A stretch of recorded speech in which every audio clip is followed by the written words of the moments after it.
Greetings. This is the Unseen Podcast, episode 48. This is James Garrison. Big Papa Paul has taken the week off, so I get to be in charge for a little bit. This is the unscripted, unedited, Creative Commons open participation spin-off of the Wow Signal. So please visit the wowsignalpodcast.com.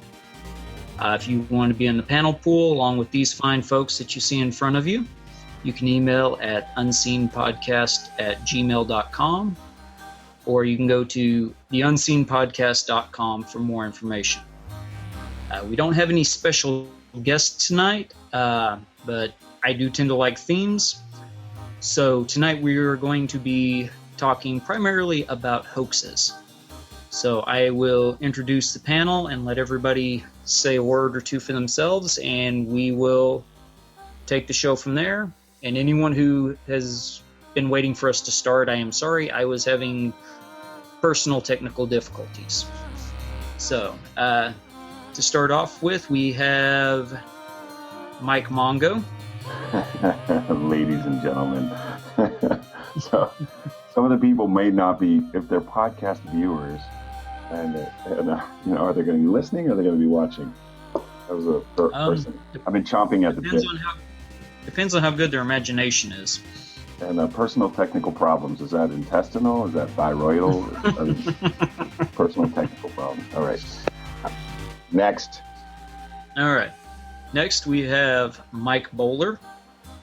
Hello, everyone. I'll leave it at that. Yeah, it's kind of hard to follow Mike Mongo, unfortunately. Yeah. Okay. Marsha Barnhart. Greetings from beautiful downtown Cadillac, Michigan. And calling from the land of tomorrow, we have David Grigg. Hi, I'm calling from Melbourne, Australia, which means my feet are pointing towards you at the moment. That's got to be something to do with humor and hoaxes on a day like today. I had never thought of it in that way before. So, okay. And like I said, because we are recording on April 1st, which is one of my personal favorite holidays, and the whole panel has already gotten me at least twice, so while we were off air. So, tonight's topic is going to be pretty much, we're just going to talk about some of our favorite hoaxes and let the conversation kind of flow from there. So, who would like to start? Me. I heard a me right off the bat. I'm dying to talk about this. Okay, so go ahead, Mike Mongo. Are you ready? All right. I apologize for leaping to the front. I definitely do. But the Patterson Bigfoot footage. What? You guys know the footage I'm talking about, the Patterson Bigfoot footage? Oh, yeah. Oh, yeah. Yeah. Sure. mean, did people believe that? They still do. I mean, people look. You look at that, like that is the worst. Like, that's one of the, stupidest pranks ever done. Oh, that is not the worst Bigfoot hoax stuff. They just recently had Bigfoot hoax thing and carried it on for a good long while, saying they had an actual Bigfoot and they'd put him in a freezer locker, and everybody was supposed to. What was that? But okay, so that's relatively new, that one, and I remember that one, and people believing it, waiting for that, like the big reveal. But like it is here. Wasn't that in the, when was the Patterson Bigfoot footage? Was it in the 70s? 68. Yeah. Oh my Google. 63 or 68. Come on, 68. Okay, it looks like really bad Disney wildlife footage. I thought it was very well done, Mike Mongo. It was very well done. Okay, for the time. Okay. Yeah. If you wanted to fool everybody at the time. I mean, it was 16 millimeter footage. 8 millimeter. 8 millimeter. Yeah, even better. On the back of a horse, taken while on the back of a horse. Remember, and the horse was bucking or rearing. Mm-hmm. And then all the so-called scientists who have studied the film and given all the reasons why it's a genuine Bigfoot Oh my goodness gracious. That is, I mean, I get it. In 1968, that was when we were still making comedies about Nazis, right? The Hogan's Heroes, like that. Even we were tolerant of a lot.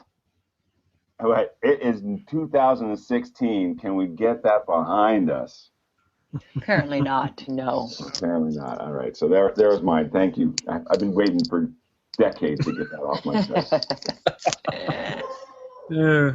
Well, come to Oklahoma. I will introduce you to a group of people who believe it is the gospel truth. The that footage? Yes, they think the Patterson Gimlin film is documented evidence. Yeah, around where I live, which I grew up in the Pacific Northwest in Oregon, as a matter of fact, and I lived in the area there at the time that came out. And I know to this day there are an awful lot of people who believe that is genuine footage. But I mean, I thought it was if it was a hoax, let's say it was a hoax, it was relatively well done. I've seen a lot of really badly hoaxed stuff. That wasn't, in my opinion, badly hoaxed, but it wasn't yours, and that's cool. It was yours. Wait, that was the most passive aggressive thing. I mean, you Well, I mean, if you think it was really bad, then I understand. That's fine. I mean, some of the interesting things behind that film is that you think of everybody else who goes out looking for Bigfoot. Okay.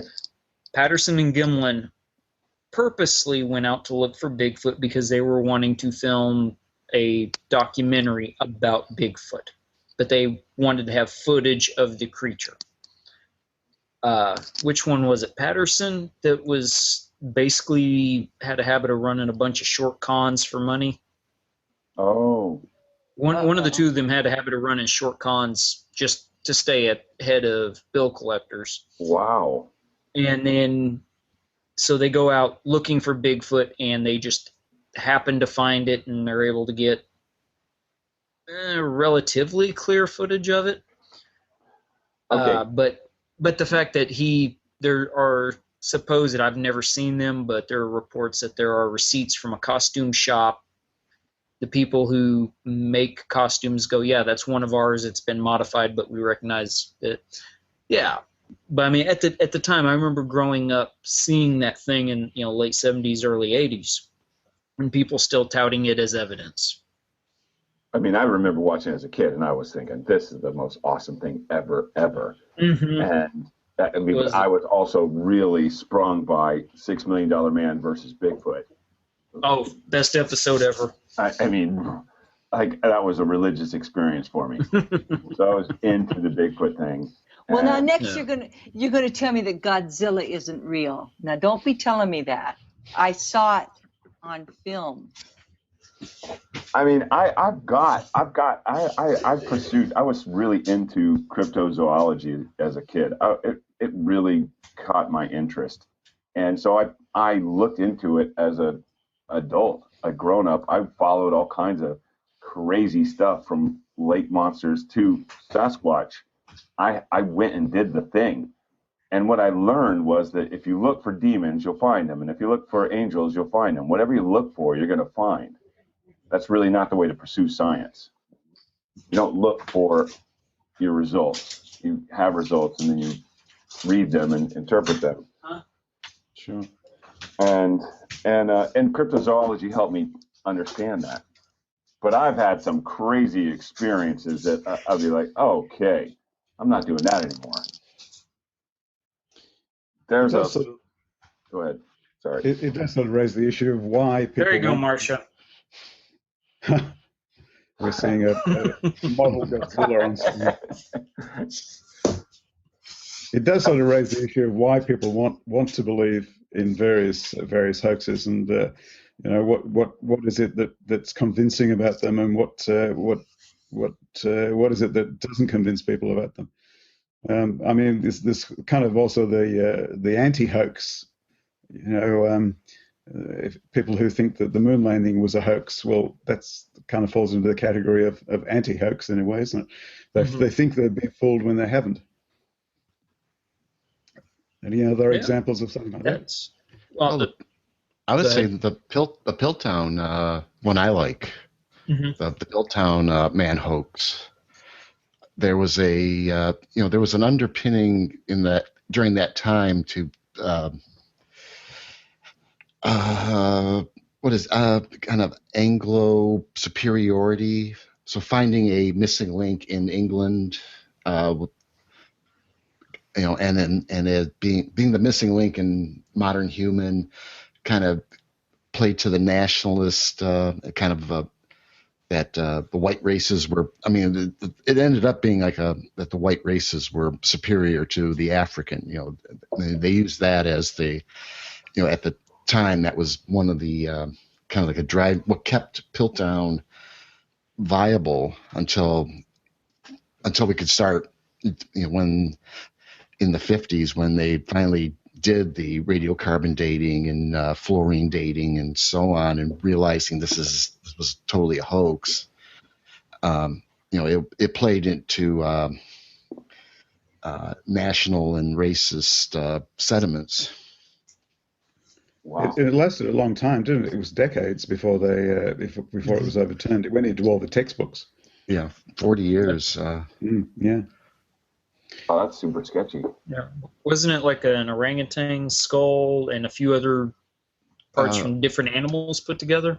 It was a medieval human skull, orangutan jaw, and chimpanzee molars that were ground down to look human. Somebody put a lot of time into that one.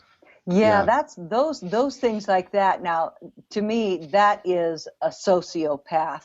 Somebody who Those are the took ones. so much effort, Yeah. to perpetrate a hoax. They just aren't right in the head doing that kind of thing. Yeah, I agree. Well, see, Piltdown Man makes me think of the Cardiff Giant.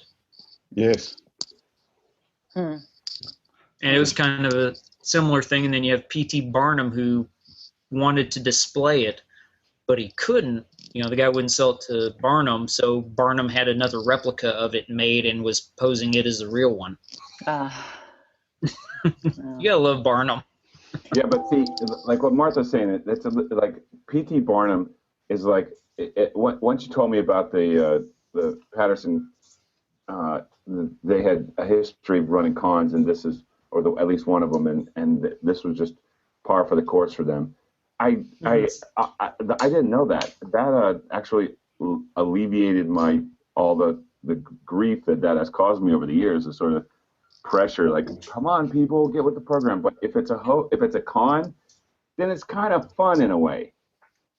Well, here's the problem, though, that there's universities that have done tests on that Patterson Gimlin film, and there's plenty of cases where scholarly studies lead them to where they cannot say it's a hoax. In fact, some of these scholarly studies say it appears to be a genuine anthropomorphic type of being, an actual animal, not a human in a suit.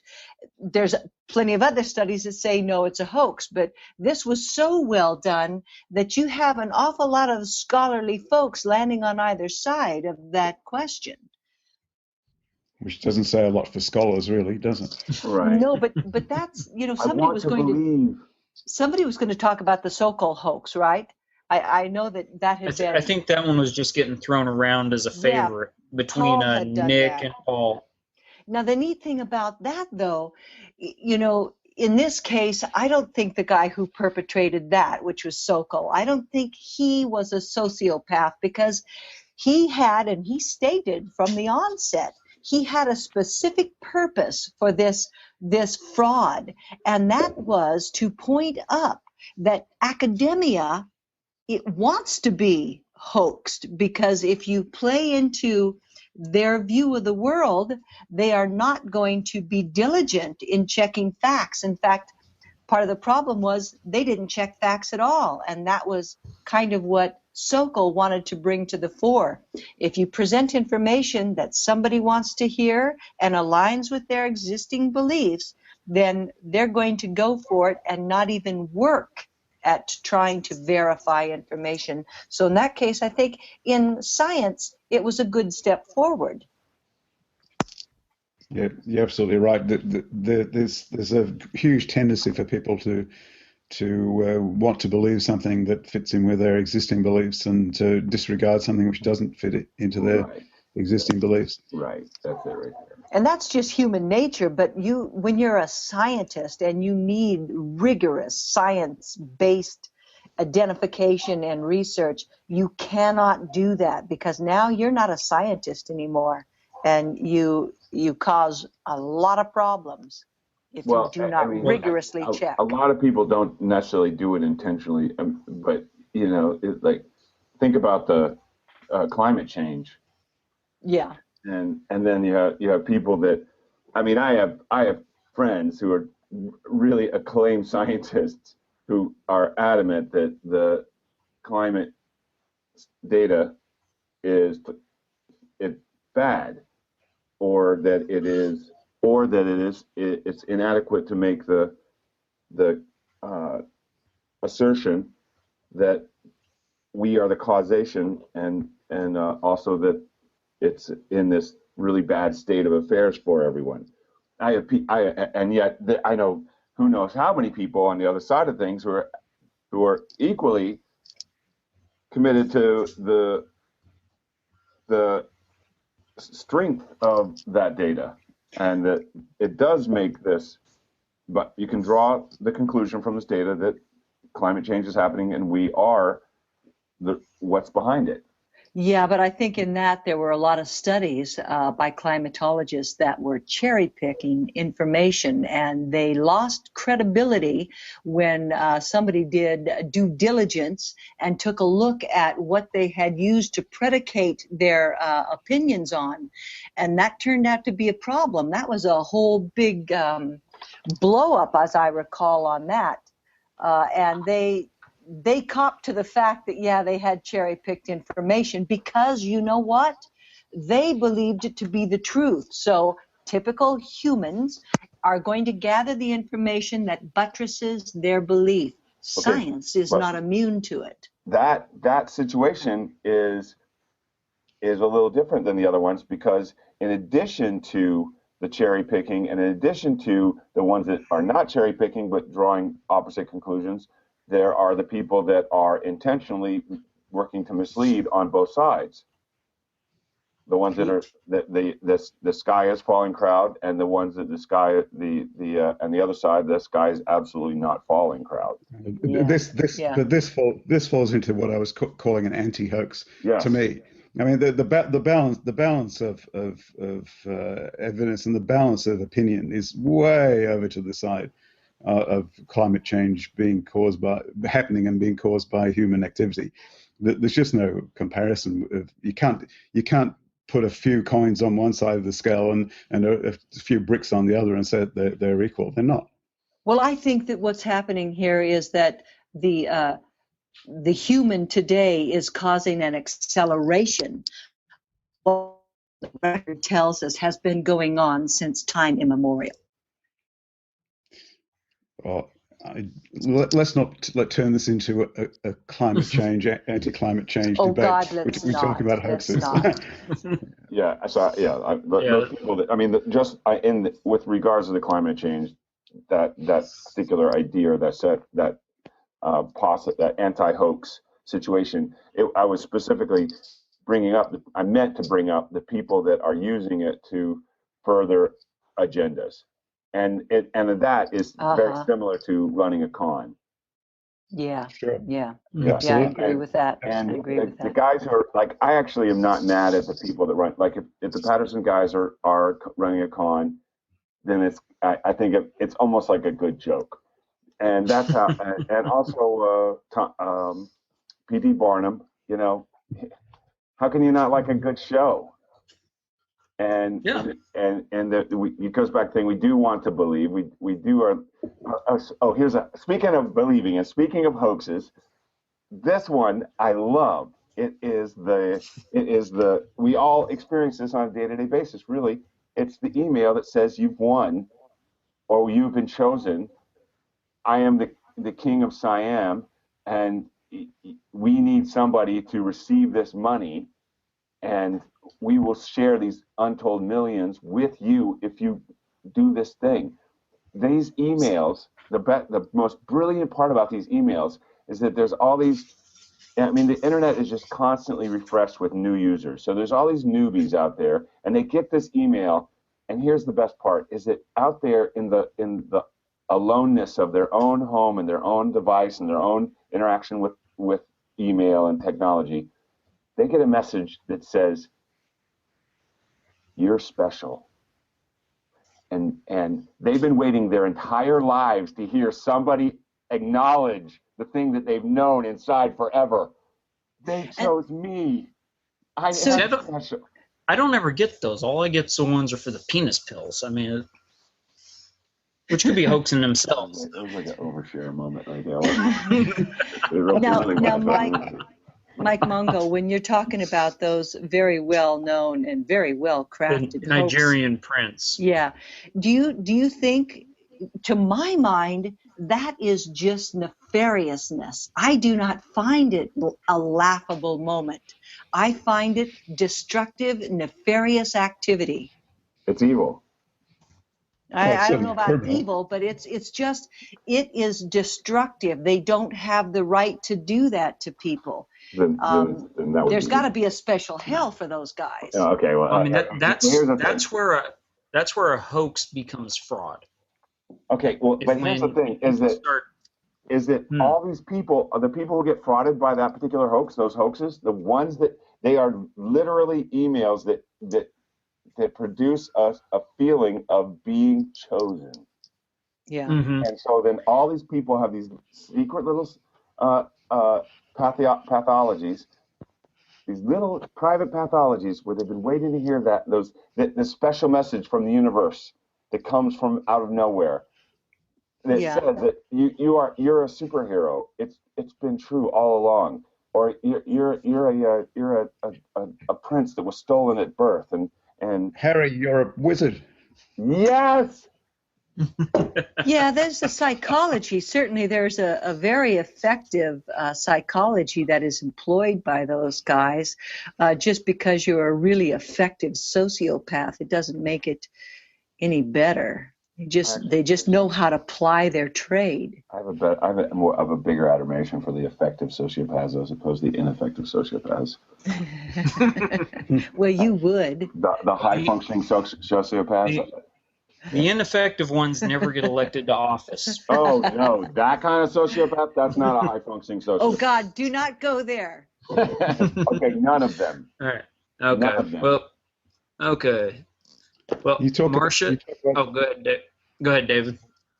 You talk about not going there, but I'd just like to read something from a book, if I could. It's not very long.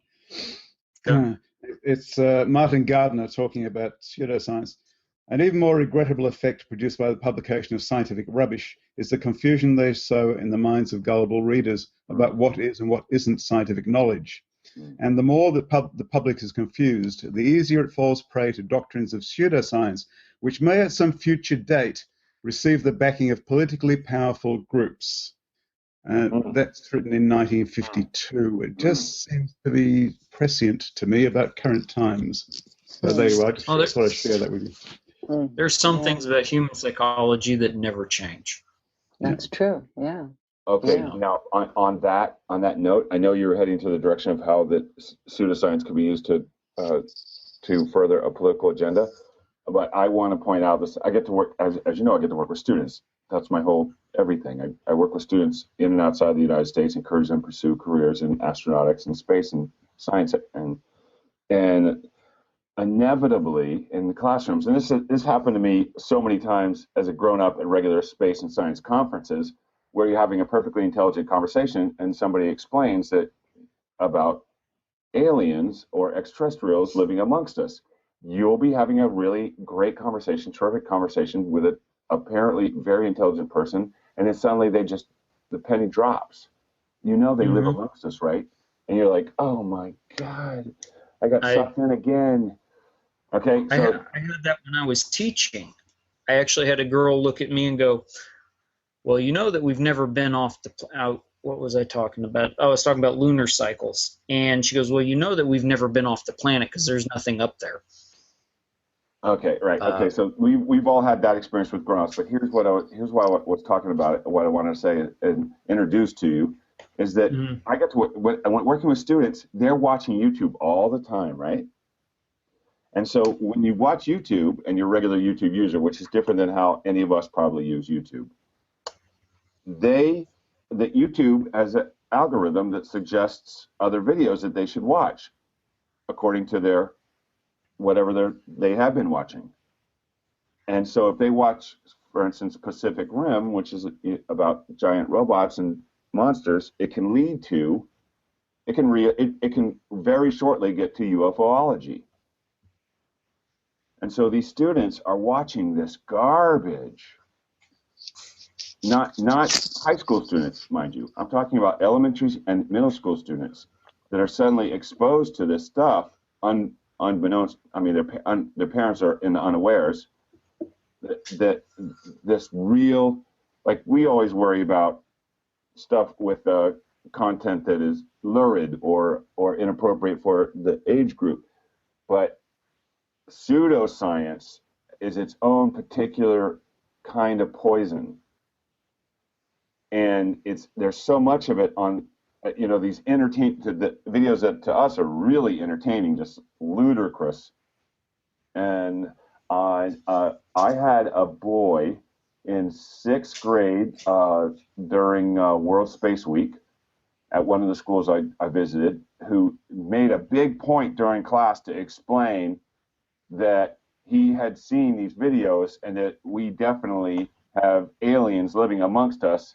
And in fact, he went on to explain, really made a thing of it, he had seen a UFO just 2 weeks ago land in his backyard. Now that was that's a shuddering moment for me as an educator, because I know that youth is going through something. Well, did you query him about that? Oh, yeah, after class, and then I brought it to the attention of the administrators. What do you mean you brought it to the attention of administrators? You thought this kid was just making this up? He was delusional? He needed help? Well, yes. I didn't know about the making up part, but he delusional for sure in some way or another, and then needed help, absolutely. And what did he say he saw that UFO. He made up out of whole cloth? He made this up out of whole cloth? He absolutely saw it. He saw it. No, he made it up out of whole cloth, or he saw it? He saw it. And he didn't make it up out of whole cloth. He wasn't just being a fabulist. He was some sort of emotional thing had been going on in his life. He picked up on these cues from YouTube, and this is what his mind has created for him. This thing. Now, here's another for me. By the way, in that situation when I had to bring it to the attention of administrators, there's this part of me inside. I'm like, is this young person going through some amazing experience that I'm blowing for some reason, somehow or another, by bringing it to the attention of the authorities? But that's not, I don't have that luxury, because it's not a grown-up that I'm interacting with. It's a 12-year-old or 11-year-old. Well, Mike Mongo, disclaimer here, full disclaimer. I have had experiences that you don't have to believe in, but I know happened. And it informs me in my world that something is interacting with the human species. And if you think I'm crazy, that's fine. But from where I sit, it is a fact. Something. I'm not saying aliens from outer space. There is a thing that we cannot fathom, explain, or understand is interacting with the Homo sapiens that are currently here and perhaps before. So I'll let that sit there, but I don't think just because somebody says they saw some object that happened to land in their yard, they aren't necessarily a nutcase. Right. And so I did say that there was a part of me inside that was uncomfortable about turning him in for being a unique-minded person. However, because it's an 11-year-old, I couldn't take the chance of not turning him in, because it can turn into some other situation. And a lot of times people create these sort of illusions because they're being abused. Yes. Right. Yes. So yes. Right. There's So, any number of psychological things that could account for anything, that. right? And In addition to the fact that he actually saw something. Biological for that person. And then some of these people that we would think of it, they're having some sort of like a psychological issue. It could, and even if it's biological, in other cultures and other traditions and other epochs, they would be called shamanic or the parallel, right? Yeah. Right. Yeah. Okay, there's a long history of that. And here's another thing with regards to the thing that what you introduced on this topic, Martha, just a second ago. Marsha. Thank you.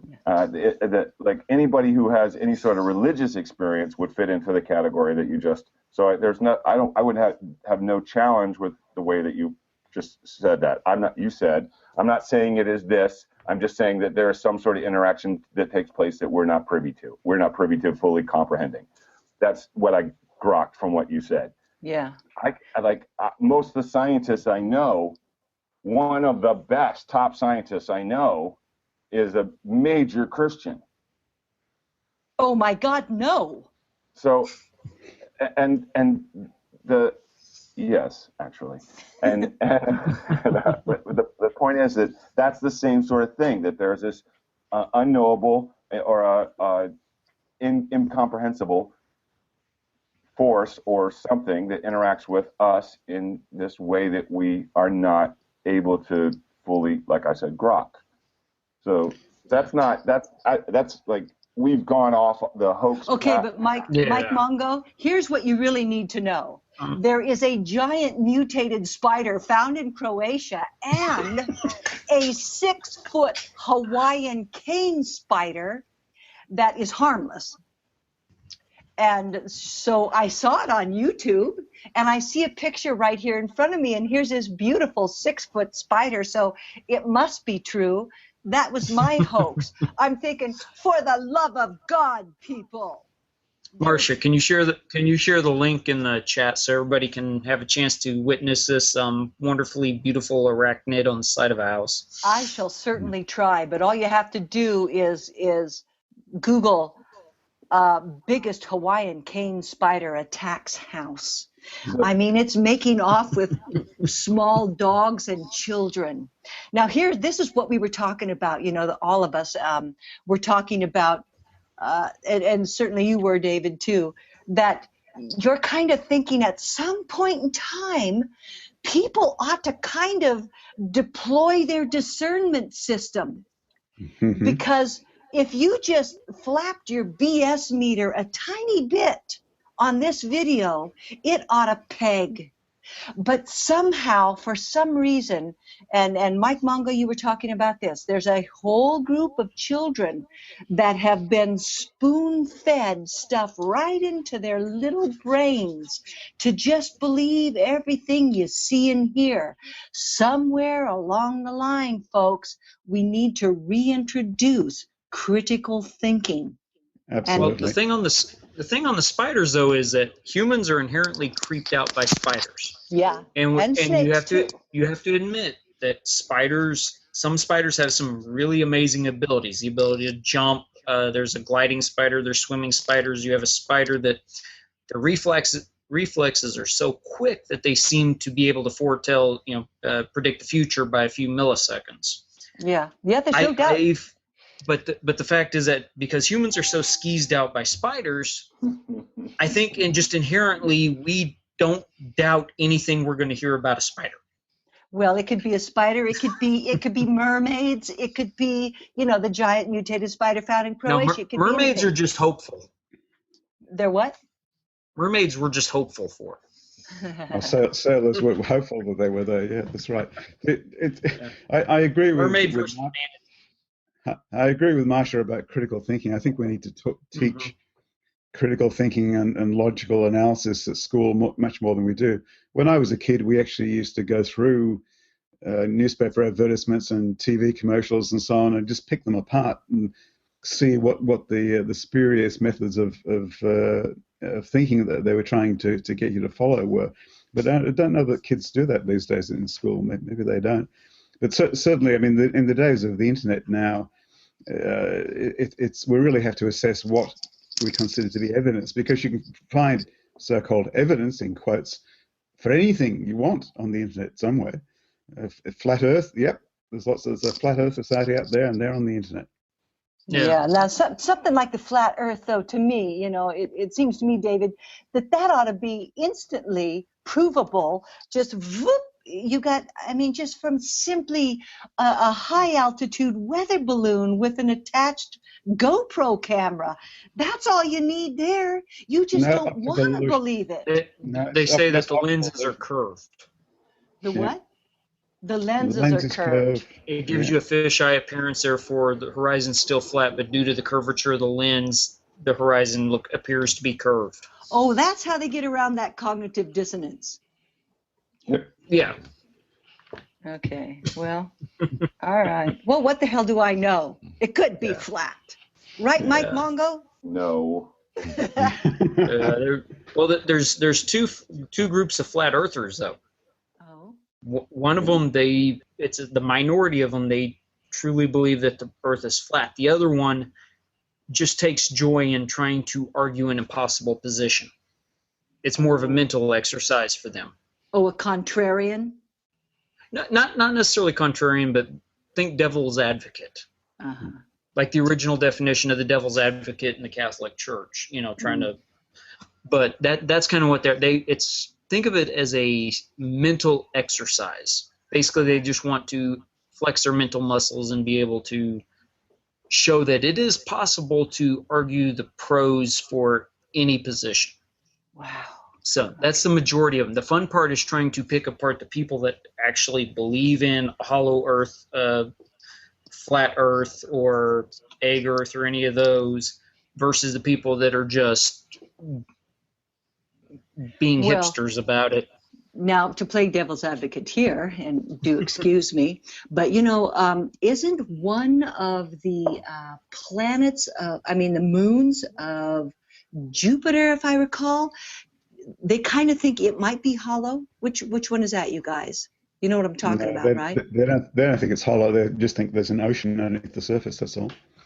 So they don't think it's hollow. No, not that I've heard of. I remember reading something that good scientific data suggests that there is large hollow cavities in the bottom or in the center of this moon. I can't think of it. If Paul were here, he would know. But he would. That's true. Actually. Oh, damn, Paul! Taking a vacation. How could you? The Martian moons have been Phobos. Phobos. I think there has been a hollow idea about Phobos. Yeah, that might be the one I'm thinking. Now that was propounded by some pretty smart guys, not just a bunch of goofballs. So I don't know what to think there. I mean, my mind's pretty open on that. We don't know a whole lot, really. But see, this is where you need to have scientific thinking. You have to look at the evidence for something like that. You have to think about how you would test something like that. You have to think about, if that were the case, how does it structurally hold together? You simply have to apply some logical analysis to this kind of thing. And maybe you can't, after doing all that, maybe you can't and say, yes, it's true. But if you just simply throw out an idea, then, it's just an idea. You've got to use the scientific method to analyze it and figure out, well, how would we test something like that? Well, if we went there and drilled a big hole, with Phobos, Phobos was about data errors. Yeah. And then our technology got better, and then it was whoever reviewed the data said that this looks like errors. Then our information got better, and sure enough, it was, and that's why. But Phobos initially had some quality that led it to be perceived as possibly being hollow. That's what happened there. Yeah, you're right. I just Googled that, and it said that although scientists agree the moon probably is not likely hollow, vast caverns may exist, which are causing some of the data that they got. So that's interesting. Now, It will be down to the density. It will be down to the density that they're measuring. Vast caverns is another thing I sort of religiously avoid. Like, I'm not going, like, there are in the Mars polar ice cap, I believe there are caves that are 80 meters deep that we've detected, but we haven't been able to, we don't have any idea what's inside, and it could have life. I mean, it's been hypothesized that that's where it would exist in these deep holes. It's a wampa. But there's no way I'm going in there. Oh, come on. No. Where's your sense of adventure? I left it at, like, there was this big tidal lake in Squamish, British Columbia, and I was swimming in it, and it's supposed to be limitlessly deep, and we swim down very deep, and it seemed like something was in the water with us, something really big moving through the water with us, and then we all came up to the top, and it was freaking everybody out. And one of the guys, there were 6 of us, and one of the guys, this kind of jockey-looking guy, as a matter of fact, said, "Hey, did anybody else feel that?" And at that moment, suddenly my whole life was some sort of monster movie cliche. And I didn't want to be in that movie, and I knew that the only thing that is good is going to come of this is if this thing eats me, they're going to name it after me. Like, that's where they discovered the Mongosaurus. It was still alive. And that's where my sense of adventure is, because I got out of that lake and I left it there. Well, the caverns of Mars might be one of our best choices for habitation if we could pop a little top over that and pump in some decent oxygen. Oh, my God. And maybe, you know. To yourself, do you not know what happens when you pop a cap on top of a Martian cavern and then go in there? Don't you understand? I've seen that movie. I'm Every naive one and I of do the not movies. know. What movie is not like that? Oh, no. Okay, forget I said that. Never mind. Okay, who's got the next hoax? That would be David. Ah, okay. Well, mine's going back. Someone took the Piltdown Man, so I'm still going back to fossils, digging up fossils. And I've been reading this great book by Martin Gardner, which is my recommendation, Fads and Fallacies in the Name of Science, 1952. But anyway, he's got some good stuff about fossils. And he's talking about in the 1700s, people were finding these things underground and wondering what the heck they were, and they're trying to explain them, and were they plants and animals destroyed by Noah's flood or whatever. Anyway, the thing I wanted to point out was this great little hoax. There was this professor of the University of Würzburg, Professor Johann Behringer, and he published an expensive monograph describing some curious fossils he'd discovered, many of them bearing replicas of the sun and the moon and various Hebraic words. Actually, they'd all been carefully baked out of clay and planted in the earth by his students. But the poor professor fell completely for the hoax until one day he discovered a fossil with his own name on it. He spent the rest of his life buying up copies of his work, which of course made it much in demand as a collector's item. Oh, my God. Oh. He got ruined by that. He did. Oh, that's awful. I just remember hearing about that a couple of weeks ago. That's nefarious now to my mind. That poor guy got ruined by that. Well, I think that part of the reason the students did it was because he was he jumped on everything as being a new find or something, and they just wanted to demonstrate that you could put anything in front of him and he would take the bait. So in other words, basically, he wasn't thinking for himself. He got punked. Oh, Yeah. dude. He got punked. Pretty much. Ouch. Well, I wonder if that modified how he approached things. See, that would if it modified how he approached his discipline, then that would be a good outcome, and there at least would be some positive spin on having been ruined in your chosen profession. Well, you know, Use your he power didn't have to. to He didn't Well, have to. I don't have a job now, but I can think for myself. Never for evil. He didn't need Oh to be ruined. God. If he was a good scientist, he would have come out and said, "Look, you know, I admit that all my evidence was false, and I'll do better in future." That would be a good scientific approach. But in fact, he just Yeah. tried to spend the rest of his life defending his reputation. Oh Yeah. no. Oh. Yeah, he didn't back down. He didn't. Yeah, I mean, you look. I mean, most. You look at what was it when they were doing the new faster than they got the readings of the faster than light neutrons. They went, we may have messed up. Can somebody else come and look at this? Yeah. Or when you're doing actual science, you will actually welcome people to come in and take a look at your work and make sure that everything's legitimate.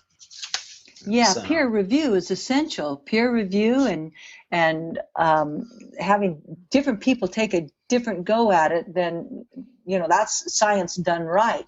But if you go in with an idea of how it should be and then you keep cherry picking evidence to point it that direction, that's science done wrong. And as you gentlemen know, we've got an awful lot of science done wrong examples. A dysfunctional science community has been ruinous too.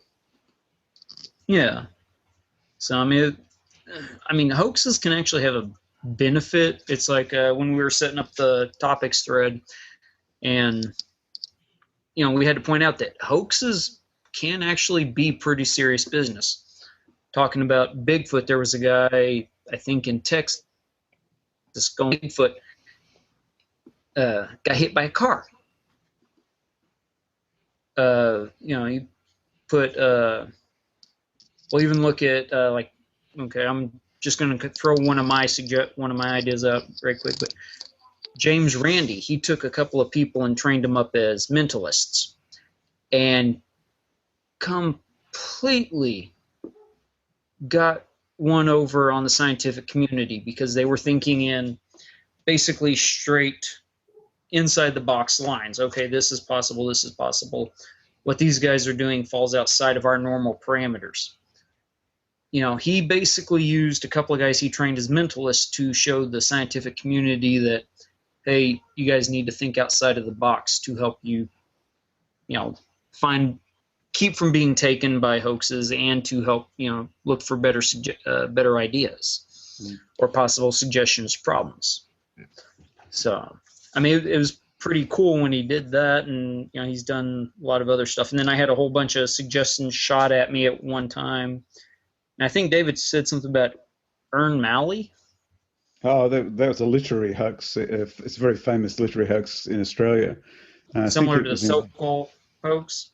Yes. Well, yeah, but in the literary world, it was Okay. There was a sort of modernist poetry magazine in the 1940s, publishing a lot of poetry, and there were a couple of authors decided that this modern poetry was pretty well rubbish.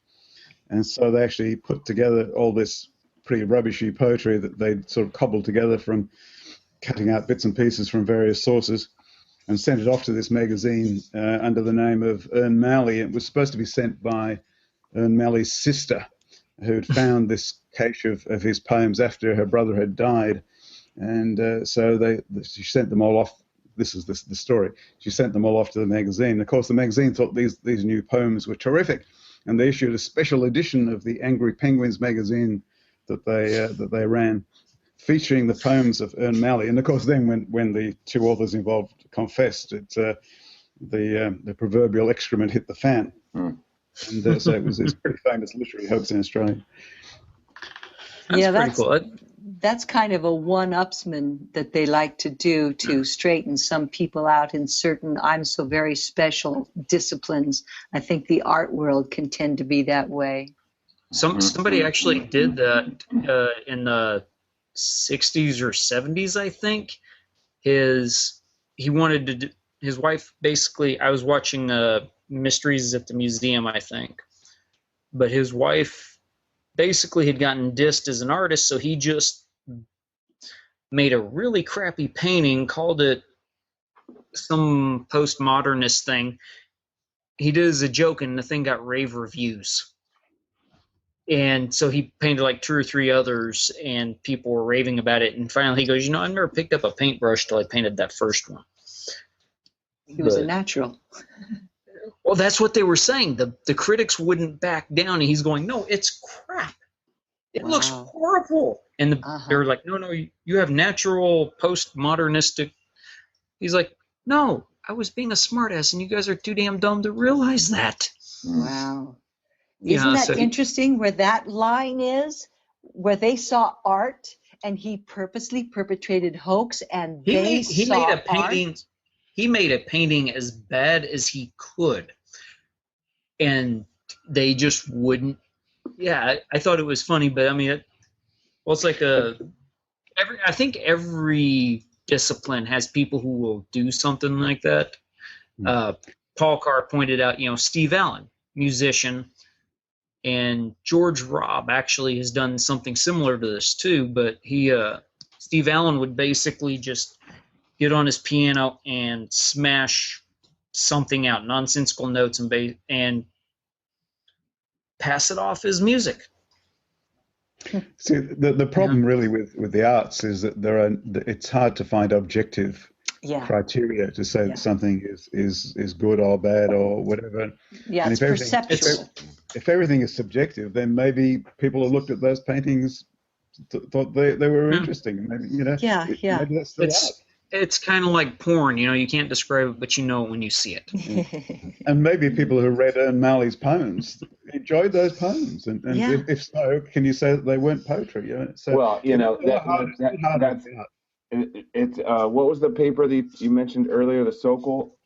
Yeah. Yeah, I mean, just because it was poppycock doesn't mean it wasn't well crafted. But he actually admits in his own write-up of it that he just was putting in nonsensical words. Yeah, he just threw crap out there and crafted it around. He said, "What was it? Einsteinianism is not a center; it's a middle of a center of a way." I think is one of the lines from it.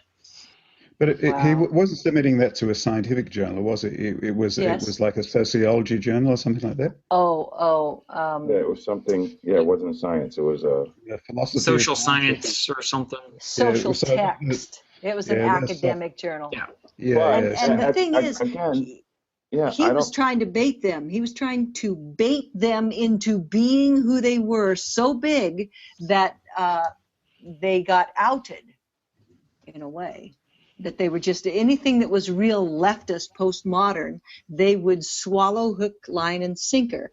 And he kind of outed their soft underbelly, which I think in a way did science a service. Sure. That's always when you can show people their own ass, it's not a bad quality. and we were talking about critical thinking and I don't know at what point I thought about this, but all the claims for cold fusion. Yes. It seems like every few years somebody has discovered cold fusion. And it normally seems to be the same couple of guys too.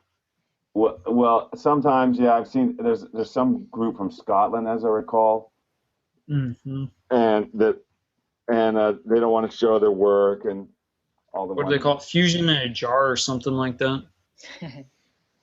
Genie in a jar. I'm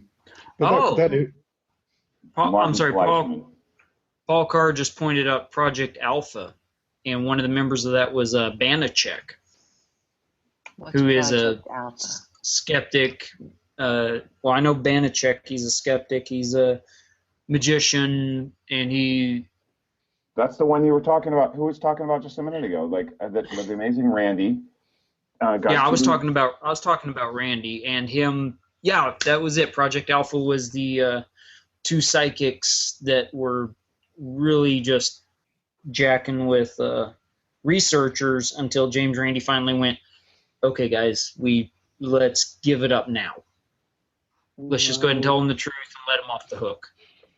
You see, I think the problem with a lot of scientists is that they don't expect someone to have nefarious intentions, providing evidence to them.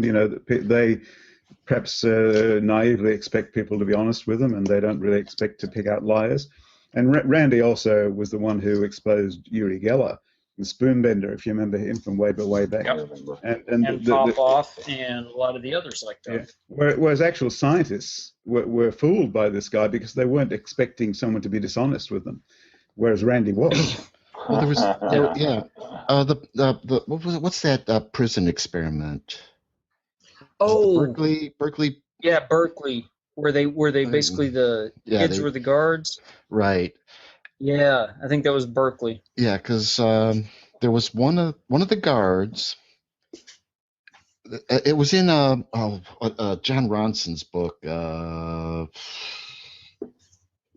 one of his books, and he was talking about one of the guards had just saw Cool Hand Luke, and thought that this guy wanted him to be like one of the guards in that movie. Oh, and that and Excuse me. Ronson had interviewed the scientist. God, now trying to wonder if I got the book somewhere here. But when he was interviewing it, it's like, why would he want to do that? You know, he didn't think that it was like, he couldn't think that someone would purposely be cruel and go that level. But it also, see, like the experiment was proving out his hypothesis that when you put people in certain situations, they're going to react and to go to these extremes, and he wouldn't accept that this was all, this was not real, and even to this day, I think he even denies or argues against it. I mean, but even then, there might be some questions about this guy. He may have been talking out his ass a little bit about playing that part. So who knows what's really going on there? But I remember that story, because it was really cool. It was really good. Ronson does these really good books. Was that the experiment where college kids were erroneously led to believe that they could dial up a pain degree and shock other people? Is that the one you're talking about? No, this was the Berkeley prison experiment. Oh, okay. Like, wasn't it half the kids were prisoners, half of them were guards, and then they switched them over? Oh, okay. Is that the one you're talking about, Mike? Yeah. Yeah, I think that was Berkeley prison experiment, and basically it went bad fast. Human behavior, it's a twitchy subject. Yeah. I mean, when you just realize what a lot of the good Germans did during Hitler's time, the quote unquote good Germans fell for that and did heinous things, and when the war was over, they kind of like collectively shook their head and said, my God, what did we just perpetrate? And I think human beings in general sometimes just lose themselves in some strange little, I don't know, weird path we can go down. Yeah. But definitely what I've, from this thing, it's, like getting back to,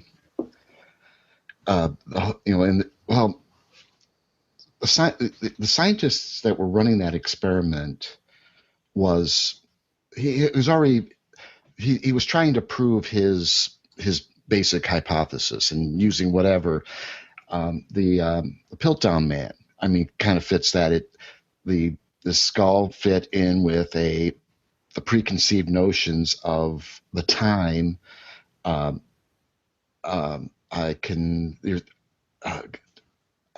Many of these, when you look at cold fusion, there's, I guess, maybe can work, but a lot of this, they get like, what am I trying to get at here?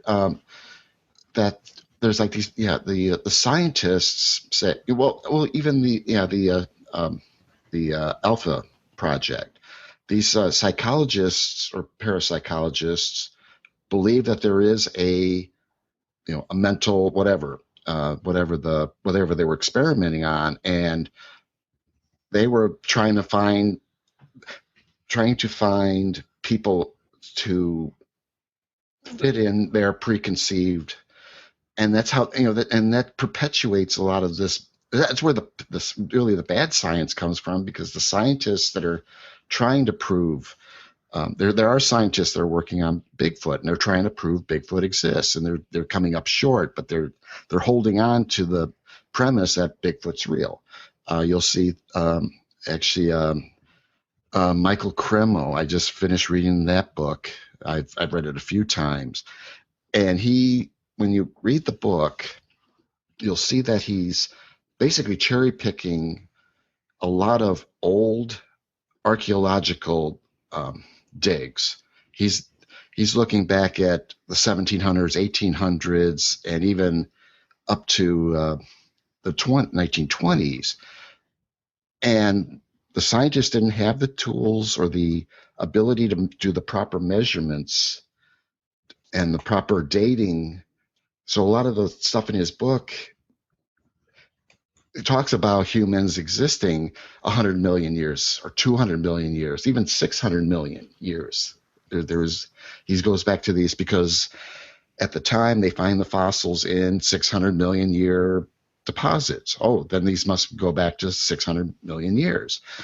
It's not till recently when we get carbon dating, all the dating abilities, a much better picture of what human evolution is. Much of that stuff has been pretty much debunked, and if there is that, because like he even refers to a lot of times to evidence that doesn't even exist anymore. It popped up and then disappeared. Of course, he's trying to his basic premise is that humans have existed 100 or 10 million years in the current form that we are now, and that it's all mostly on Vendic Buddhist creationism. So he created a book to try to support the idea that this particular creationism is correct, and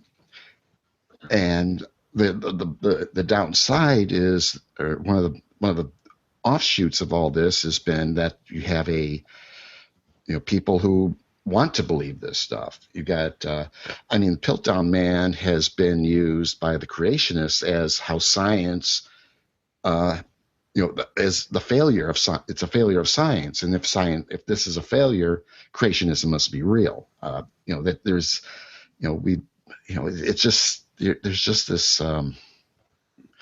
It's a shame that that they can't see, because science progresses. Okay, Piltdown Man has been proven to be a hoax. Yep. Set it aside. Let's move forward. There's always, scientists make mistakes. Set it aside. That's not, redo your experiment. Surely that's the strength of science. Yeah. The strength of science is that it keeps going and keeps testing, keeps doubting, and so you eventually do expose things like Piltdown Man. Yeah. It's a pity it took so long, but still. Right. That's exactly what I was going to say, David, is that basically science is self-correcting.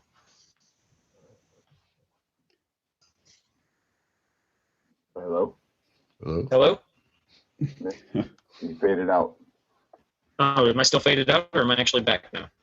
Science is self-correcting, and then... Okay, well, you guys already got me twice, so I'm not really sure if I trust you. Now, the other Mike didn't wade in with his hoax yet. Who, me? Yeah, they did. Yeah, Piltdown Man. Oh, you did Mongo Piltdown Man. started Okay. off, yeah. Uh-huh. So I think just about everybody's had their go at it. I've got a long list of favorite hoaxes. So I'll just jump in real quick. My personal favorite isn't so much a hoax as a hoaxer, but P.T. Barnum. Oh, yeah. He was an expert. Yeah, well, the thing is, he had General Tom Thumb, who was a cousin of his, who was a little person. He had the Fiji mermaid, which was a novelty you could buy from Japanese fishermen. If I remember right, he had a unicorn where he basically just stuck a horn on a horse's head. Basically, he gave everybody what they wanted. On the other hand, he also taught people a lesson in that, hey, here's what you want, but don't trust that it's actually what you're looking for. He's basically almost like a monkey paw wish. So, I mean, it's just anybody who can do what he did for so long, and even though everybody knew what he was doing was fake. Yeah, he was a perfect. But they still came to see it. He was a perfect connoisseur of human nature, and the old "there's a sucker born every minute" kind of thing. He knew that people want to believe certain things. That's actually a miscreditation. Somebody else actually said that, and it was credited to Barnum. Oh. Yeah. And who said that? I heard it the other day. It was a contemporary of his. Ah, okay. So he basically said it, and then somebody just credited it to Barnum. But yeah, but we haven't moved too far off the needle since P.T. Barnum was bringing them in the big tent, it would seem. No, I mean, you still have freak shows. You still have the well, our freak show now is called YouTube. Our freak show now is YouTube. Yeah. Really? I thought it was the Republican debates. No. Thank you, I'll be here all night. I think I am temporarily banned from bringing up Trump and the orangutan on his head for a while. But in terms of yeah, who else is hoping that the Republican race is actually just a long-running April Fool's joke? Raise your hand now. Look, I have the luxury, because I live in Australia, that it's a spectator sport for me. I'm enjoying it immensely. It's a spectator sport here too. We just aren't enjoying it terribly. In Jamaica, I just got back from Jamaica, and they talk about Donald Trump all the time, and it's really refreshing because they don't talk about it in the intensity and the whole. None of the hubris that is part of the campaign here in Jamaica. They just look at this funny man, and they really laugh at these stories that are happening, and really lighten the mood for me. I said, "Oh, that's great," because in the U.S. everybody's so intense, and then I get back here and I realize, wow, the news is just repeating over and over how angry everybody is, and subsequently everybody is being angry or choosing anger as a response to whatever, instead of looking at the thing as a joke, which I think, judging from what who just said that was Australia. Right. Yeah. And the media here is part of the problem. It's us. I mean, we're the one, because when we share stuff, it's not us. We're being led around by the nose, right? By the media. They're just shoving this down. We want to watch some little Hollywood elitist do something, and they rip open our nose and grab us and just shove a bunch of crap, and we listen to it. God, if we all turned our televisions on, we'd be better. What I think is really funny is the fact that they're not really paying attention to the equal airtime. Oh God, no! There are some candidates who could not get arrested. Trump took all the air out, and the media allowed that, and even helped him do that. The media has been really. They've been the problem here. You do know we're technically part of the media now, right? I was about to say, I mean, this is it's us. The media is YouTube and Facebook. We're the ones sharing all this stuff. Well, that's true. That's true. It is. Well, and I was buying into it when I saw some of the outrageous things he was doing, and I got caught up in it. I said, "Oh, this person is my enemy.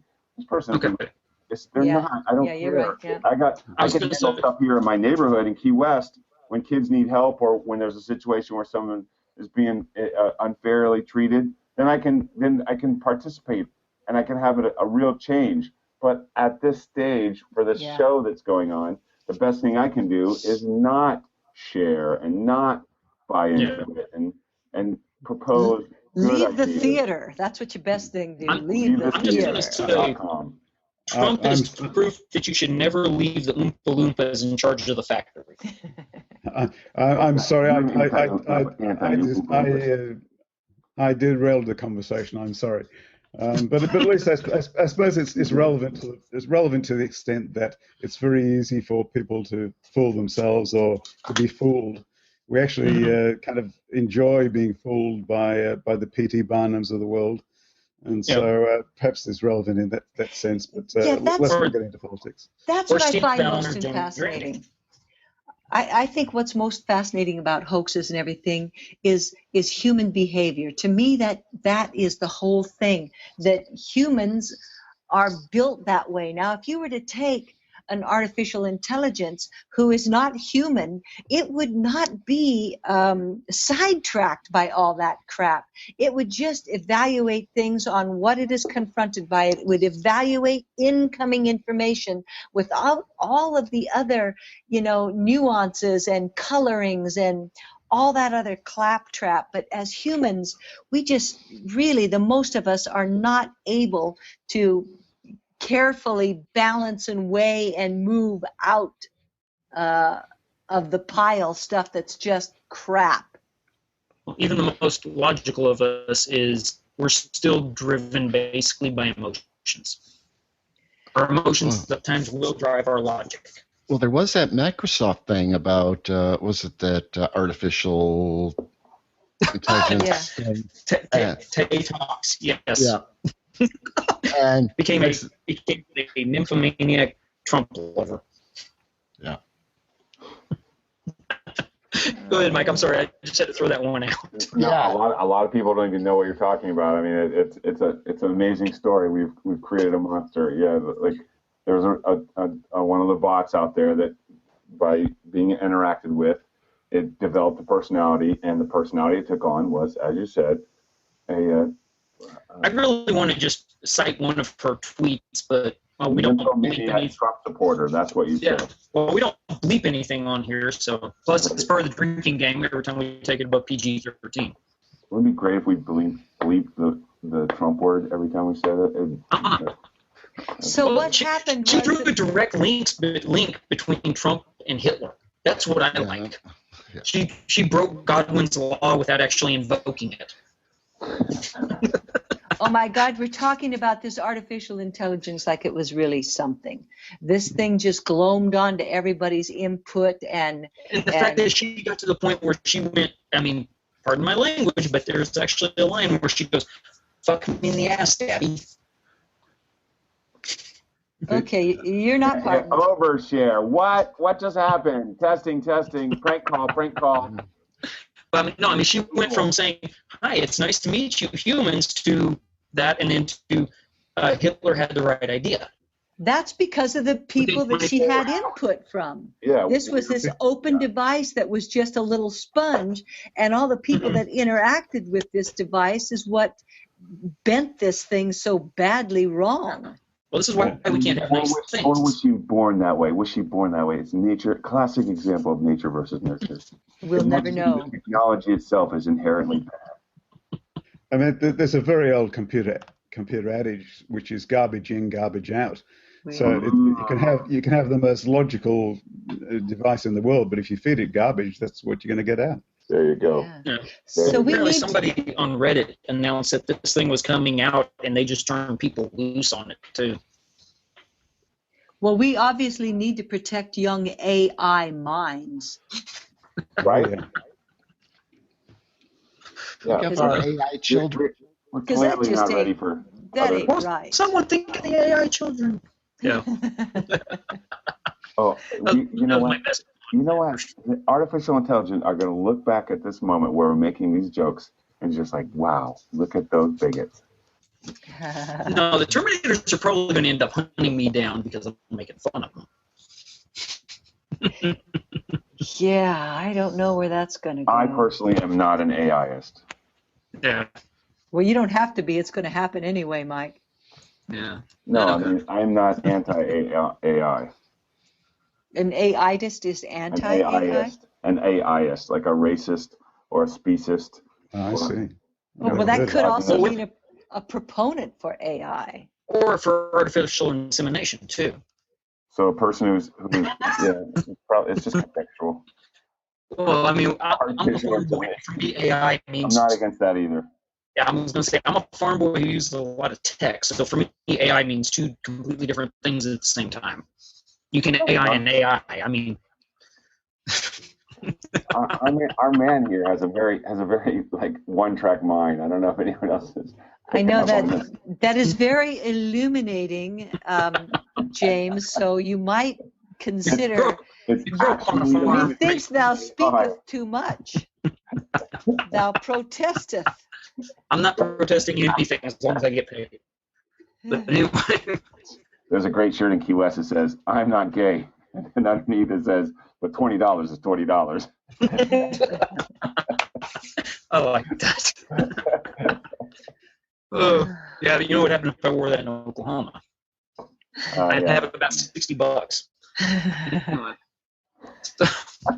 Okay. Wow. We are going to get in trouble. You're no longer to play with allowed to play with a podcast. I was gonna say, imagine Beth is gonna smack me in the back of the head here in a few minutes because I'm not wearing headphones. Okay. Well, David is going to have to be going soon, and we've been going for about an hour and a half now, guys. Yep. Okay, so we're going to go ahead and wrap it up, and none too soon, I would say. Yeah. Judging from the turn of conversation, none too soon, James. Here. Oh, trust me, I could take it much further south than this. That's why we're calling it quits now. Good night. Hey, I was volunteering to end it. All right, we're going to do the wrap up. So we're going to do, as Paul's been doing lately, we're going to go ahead and do the recommendations. And I'm going to start with David first. Last words and recommendation. Yeah, I've been quoting tonight from a wonderful book which I've had for decades, which is Martin Gardner's book, Fads and Fallacies in the Name of Science. And yes, it's written in the 50s, but so much of it is still viable today or applicable today. It's from Dover Books, and it's got some really, really great chapters about flat earthers and hollow earthers and Dianetics, which was the precursor of Scientology before it came to religion. A whole lot of really interesting stuff. It's well worth reading if you can find it. So it's available from Dover Books. That's it. Okay. All right, and Marsha? My recommendation would be this: practice discernment. Period. I like it. Okay. All right, and Mike Bohler. We actually have two mics on the same show, so it gets a little confusing. I don't have a recommendation, but I have read the Martin Gardner book. I got it here on my shelf. It's an excellent book. Definitely something to add to your collection. Okay. And he actually lived not too far from where I live right now, too. Or if I'm not too far from where he actually passed away. So, Mike Mongo? Oh, before we started the podcast tonight, we talked about some books and things, and if a person has not read The Hitchhiker's Guide to the Galaxy, it's really worth making a point of doing that. Just buy it, spin it up on your Kindle. Just having it in your mental vocabulary, having consumed it at some point will make a difference in your life, and specifically because it just is generous with great dollops of humor and self-effacing humor, laughing at ourselves and our own beliefs and our own mythologies and the things that we all get caught up on. And that's a terrific thing to it's like looking at our butt in the mirror. That's what it is. Well, it has become a classic, really, right? Yeah, it is. And people talk about referencing, they say they saw the movie, but read the book. Hitchhiker's Guide to the Galaxy, Douglas Adams. Do yourself a favor. Yeah, it's kind of like anytime somebody asks me a question, they go, "Can I ask you a question?" And first thing in my mouth is 42. So, Okay, my recommendation. My recommendation tonight is, and I actually got the idea from last time, and it kind of relates to tonight's topic. I'm going to recommend that everybody go over and check out Mike Bohler's podcast, Skeptic's Guide to Conspiracy. So it's pretty good, and it kind of relates to hoaxes, more or less, because a lot of times conspiracies are either, if they're real, sometimes they're a hoax, or people think that they're being hoaxed by their, nothing's going on, but people think they're being tricked. It gets kind of deep and meta at times. But Mike does a really good job on his podcast. He's very thorough, very eloquent, and very well spoken on the show. And covers a lot of very interesting topics. Okay. Cool. Yeah. Well, thanks. It was a lot of fun, everybody. I hope everybody had fun. Don't mind my language towards the end. I was following the drinking rule games and actually ran out of beer at some point. Oh, okay, that explains it, because this entire podcast was PG-13 until the F-bomb. There it is. Yeah, that says so much. That is nowhere near the first one on this show. That's actually the first one I've dropped. And you were quoting. Yes, I was actually quoting somebody, so I'm protected by it. Yeah, you're quoting it. Yeah, that's like Donald Trump when he said the P word. All right, I'm Let's going look now, at it. gentlemen. It's been awfully fun, but I must go. Over and out. All right, Wow. thank you, everybody. It's been Keep up fun. the good work. Bye-bye. All right. Bye.